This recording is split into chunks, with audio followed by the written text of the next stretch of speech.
Heading: Microeconomics.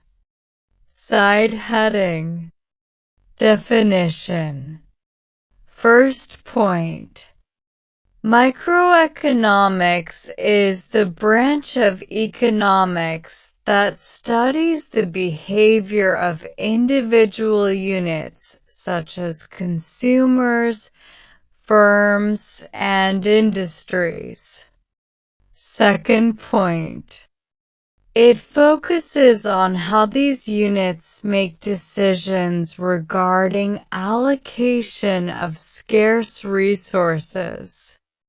Side heading: Concept of microeconomics. First point. It deals with price determination in individual markets. Second point. It studies demand and supply of specific goods and services. Third point. It explains how resources are allocated efficiently at a small-scale level. Side heading: Principles of microeconomics. Side heading: Production theory. First point. It studies how firms convert inputs into outputs. Second point. It explains concepts like production function and factors of production. Third point. It helps in understanding cost-effective production methods. Side heading: Demand, supply, and equilibrium. First point.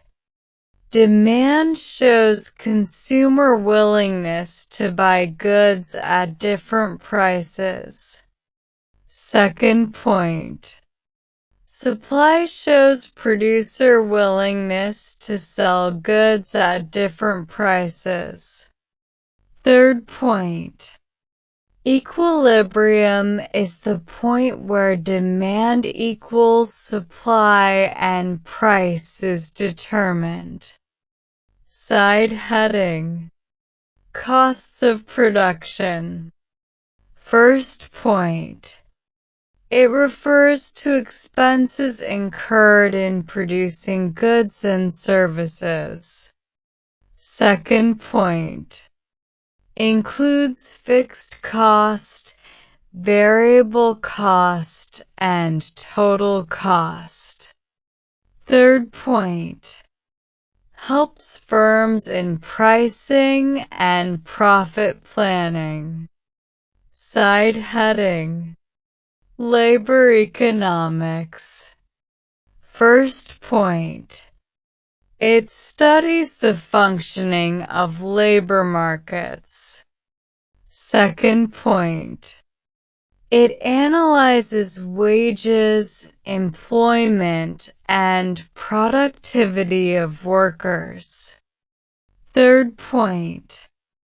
It helps in understanding demand and supply of labor. Side heading: Importance of microeconomic analysis. First point. Helps in understanding price determination in markets. Second point.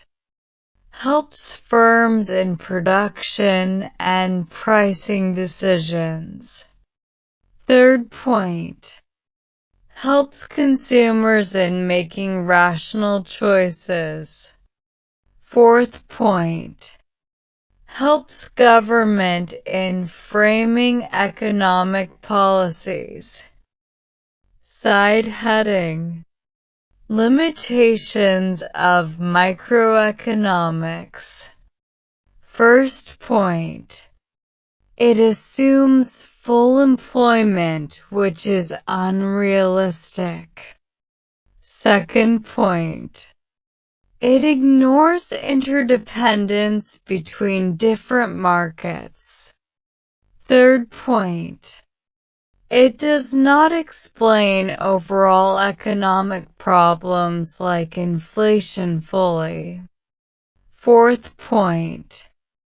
It assumes rational behavior which may not always be true.